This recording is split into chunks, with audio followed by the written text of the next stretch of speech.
안녕하십니까, 이동환 TV입니다. 오늘은 자다가 봉창 두드리는가 라는 얘기를 하고자 합니다. 구독 꼭 눌러주시기 바랍니다. 영국에서 발생해 전 세계로 확산되고 있는 코로나 바이러스가 국내에도 상륙했습니다.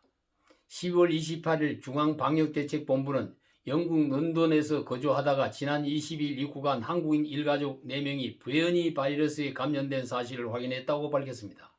해당 가족은 입국 당시 코로나19 확진 판정을 받고 격리시설로 바로 이동했으나 탐성했던 기내에서의 전파 가능성을 염두에 두고 조사를 하고 있다고 합니다. 현재까지 변이 바이러스가 확산된 국가는 한국을 포함해 23개국입니다. 변이 바이러스의 전파력은 기존 바이러스에 비해 56에서 70% 이상 크다고 합니다.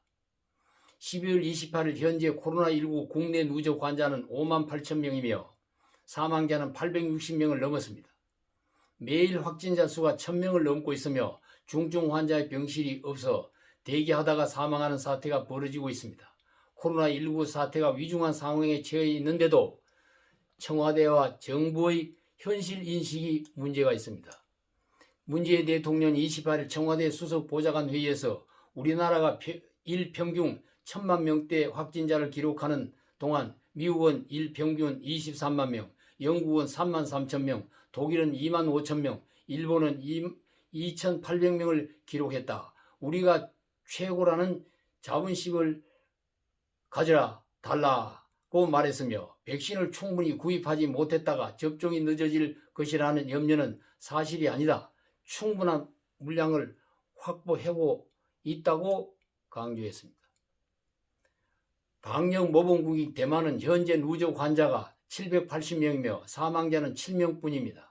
방역 선진국은 덮어두고 방역에 실패한 나라들만 비교하는 것은 옳지 않습니다. 대통령은 백신도 충분히 구입했다고 하지만 블룸버그가 집계한 지난 20일 기준 각국의 인구 대비 백신 확보량은 OECD 국가가 37개국 중 우리나라가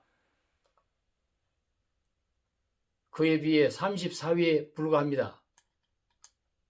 우리가 확보했다는 아스트라제네카의 백신에 대해 정은경 질병관리청장은 허가와 생산, 유통 과정에 불확실성이 상당수 있다는 말을 했습니다.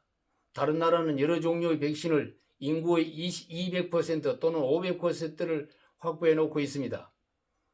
영국발 변종 바이러스가 프랑스와 독일, 이탈리아 등 유럽을 휩쓸고 아프리카와 중동, 북미로 번지고 있고 아시아의 싱가포르, 말레이시아, 홍콩, 일본 등으로도 확산되고 있는 실정입니다. 그런데도 정부는 영국과 남아공발 항공편을 일시 입국 금지 조치를 한다고 하지만 때를 놓쳐서는 안 될 것입니다. 중국 우한에서 처음 코로나가 발생했을 때 우리 정부의 늑장 조치로 코로나 확산을 조기 차단하지 못했던 실수를 반복해서는 안 될 것입니다. 청와대와 정부는 국민 앞에 솔직해야 합니다.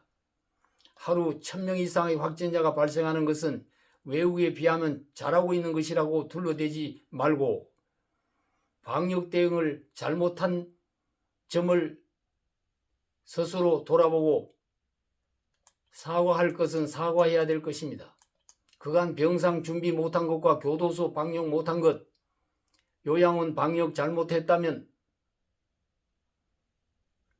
그게 잘못한 것입니다. 백신 구매 빨리 못한 것 사과하고 책임자 태만했다면 문책을 하고 다시 최선을 다해 구매 대책을 강구하면 되는 것입니다. 지금까지의 경험을 살려 변이 바이러스에 대해서도 신속히 대처해 나가면 되는 것입니다. 그러나 대통령과 장관이 자다가 일어나 봉창 두드리는 소리를 하고 면피용, 변명만 늘어놓는 소리를 하고 있다면 이건 참으로 국민들이 화가 나고 답답하게 생각하는 일이 아닐 수 없는 것입니다. 현실에 대한 인식을 바로 하고 미래에 대한 상황에 대한 대책을 확실히 세워나가는 정부가 되어야 할 것입니다. 감사합니다.